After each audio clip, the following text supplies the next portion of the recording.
From the All Indiana Podcast Network, this is the News 8 Daily 8. Now, the latest news. Kylie Conway has the latest news. The top headlines. News you can use. Please stand by. Sponsored by LCS Heating and Cooling. Now, here's Wish TV's Kylie Conway. Hi, this is Kylie Conway, and this is the News 8 Daily 8 for Wednesday, January 27th.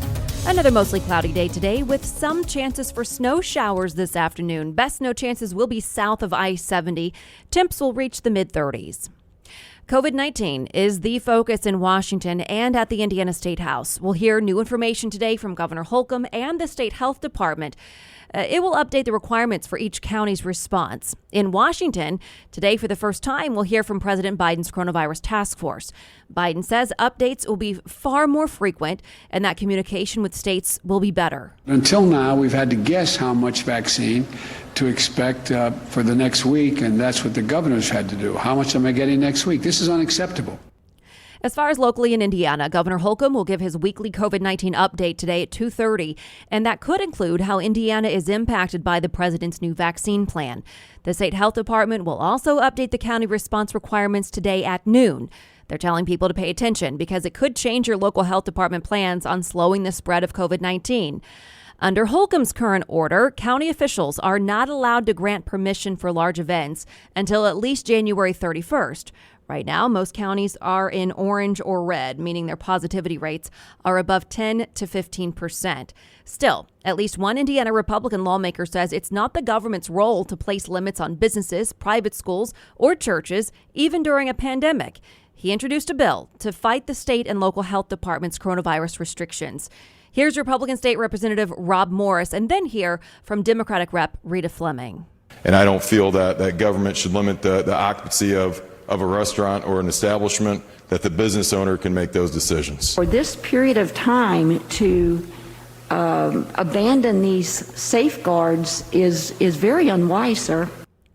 Lawmakers did not vote on the bill. It's not scheduled to go in front of lawmakers again just yet. As for the governor's briefing, you can watch that live on our website, wishtv.com, this afternoon. And today there will be a briefing from President Biden's coronavirus task force. It will be the first public appearance for the group as a team. The White House says the task force will offer 3 briefings a week and that the president will not be a regular part of the briefings to leave the information to the experts. And Biden's mass vaccination plan is an enormous effort to vaccinate 300 million Americans, something we've been hearing him call a wartime undertaking. It starts with a big purchase. The Biden administration will buy 100 million vaccines from Pfizer and 100 million from Moderna. They're not ready yet, but they should be by this summer. The goal is to offer a vaccine to almost every adult in the United States by late summer or early fall. In the meantime, the president is sending more vaccines to each state, increasing vaccinations by about 16% starting next week.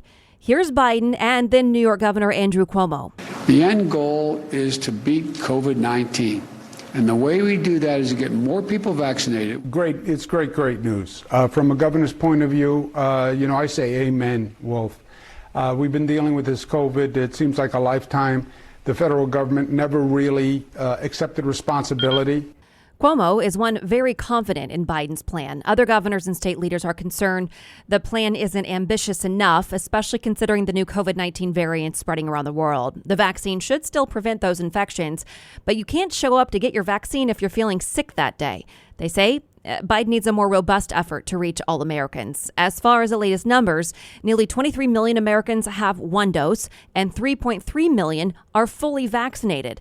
In Indiana, 460,000 have 1 dose, with 107,000 receiving their 2nd dose to be fully vaccinated.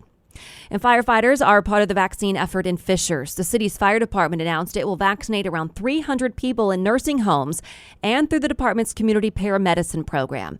That program reaches people older than 70 who are medically homebound and simply cannot get to a vaccination site. And the CDC is encouraging more in-person learning as long as the proper safety steps are in place. In a paper published in the new edition of the Journal of the American Medical Association, CDC researchers reported that schools are not seeing the kind of spread found in crowded offices and long-term care facilities.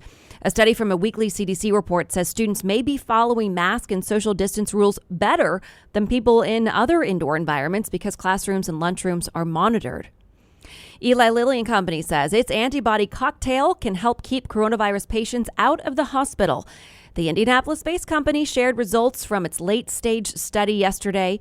Lilly researchers found the combination of its two antibody drugs reduced the risk of hospitalization by 70%. Lilly says no one who received the cocktail died. There were 8 deaths among patients who got the placebo. Lilly's chief scientific officer also says the cocktail is effective against all strains of the virus in the United States. A virtual town hall on vaccines happens tonight. The Hamilton County Health Department is hosting the event at 6:30. Officials will answer questions about the shot, who can get it, and share advice on getting an appointment. The health department says its clinic is booked through February. We have a link for you to find all the information about that town hall on our website. Federal prosecutors have charged 150 people in connection to the Capitol Hill riot. Washington, D.C.'s top prosecutor shared the updates in the case yesterday. He says investigators have used 500 grand jury subpoenas and search warrants to get information. He also says the Department of Justice investigation now involves more than 400 people and that some could face charges of sedition. You're talking 20-year felonies with enhancements. You're looking at significant time in federal prison. Yes, we are working on those cases, and I think the results will bear fruit very soon. That was Michael Sherwin there. Now, the FBI is still searching for whoever planted pipe bombs outside of the Republican and Democratic Party headquarters there in Washington. The agency is offering a $75,000 reward. And 2 central Indiana men are among those accused of entering the Capitol during the insurrection. Investigators say Joshua Wagner and Israel Tutro drove together from Indiana to Washington, D.C. to attend the Trump rally 3 weeks ago. Wagner's from Greenwood. He surrendered to authorities yesterday. Police are still searching for Tutro. His last known address is in Greenfield. They face federal charges for entering a restricted building and disruptive conduct. And this morning, we're getting an idea of how senators will approach former President Trump's impeachment trial. The Senate tabled an effort to force a vote on the constitutionality of the trial. A 55-45 vote killed the motion. 5 Republicans joined all Democrats. At least 17 Republicans would need to cross the aisle to convict Trump. Now, this move shows there may not be enough Republican opposition. Here's Senator Rand Paul. And are we going to put every politician in jail? Are we going to impeach every politician who has used the words fight figuratively in a speech? Trump is charged with incitement of insurrection. That impeachment trial will start next month. And President Biden is poised to sign more executive orders, this time focusing on climate change today. Biden wants to issue a national security priority. He's also reestablishing the president's Council of Advisors on Science and Technology. Biden has said he wants the panel to lead with science and truth. And the White House is releasing details about the first call between Biden and Russian President Vladimir Putin. During a phone call yesterday, a White House official says Biden confronted Putin about several issues, including a massive Russian cyber attack on several U.S. agencies. Biden has ordered an administration-wide review of issues related to Russia and says he could use those findings to impose new regulations. Searching for a romantic summer getaway? Escape with Rich Girl Summer, the new Audible original from Lily Chu. The exquisitely talented Philippa Sue, returning to narrate her 5th Lily Chu title. This time, Philippa is joined by her real-life husband, Stephen Pasquale. Set in Toronto's wealthy cottage country, aka the Hamptons of Canada, Rich Girl Summer follows the story of Valerie, a down-on-her-luck event planner posing as a socialite's long-lost daughter, while piecing together the secrets surrounding a mysterious family and falling deeper and deeper in love with the impossibly hard-to-read and infuriatingly handsome family assistant, Nico. Caught between pretending to belong and unexpectedly finding where she truly fits in, Valerie learns her summer is about to get far more complicated than she ever planned. She's in over her head and head over heels. Listen to Rich Girl Summer now on Audible. Go to audible.com/richgirlsummer. This December, we were supposed to be in New York for her 25th birthday for the ball drop. And so, I mean, it's just been one hit after another.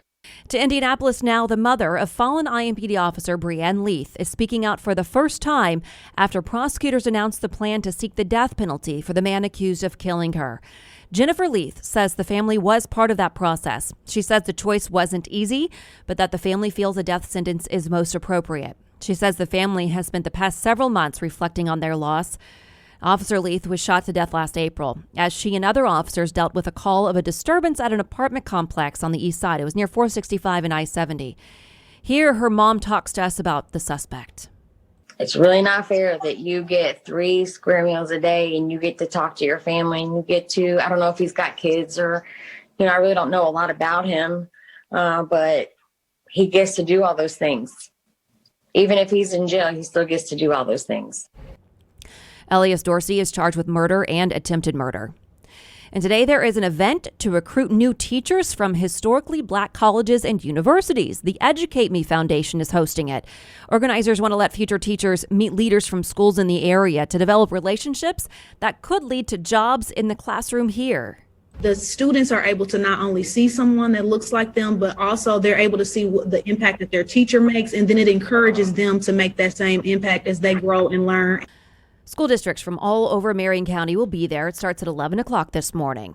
And Indiana lawmakers are eyeing tougher penalties for a common crime, the theft of catalytic converters from vehicles. A new Indiana Senate bill would make the crime a felony. The law now requires the value of a theft to be at least $750 to make it a felony. But some lawmakers argue if you don't know how to put a part in and replace it yourself, the whole process could cost more than $1,000. So the Senate bill would also add bigger penalties for people with prior convictions. The bill is expected to get a second reading this week or maybe next. And now to business headlines. A broadband internet outage triggered by a surge in traffic hit a wide swath of the eastern U.S. Tuesday, causing headaches for work-from-home users of services like Zoom and Google. Complaints centered on Verizon, which acknowledged the difficulties. It wasn't a cybersecurity issue, according to people who spoke to Bloomberg. Pfizer will be able to supply the U.S. with 200 million COVID-19 vaccine doses by the end of May. That's 2 months sooner than previously expected. The CEO of the company says there is a chance in the vaccine's label that allows the healthcare providers to extract an additional dose from each vial. President Biden also said the federal government will be increasing the number of doses shipped to states from 8.6 million doses a week to 10 million a week for the next 3 weeks. The value of America's top-tier malls is crumbling. Real estate analytics from Green Street estimates the values have tumbled about 45% from 2016 levels. The biggest U.S. mall owner, Simon Property Group, based here in Indianapolis, holds a substantial portion of the A-rated malls.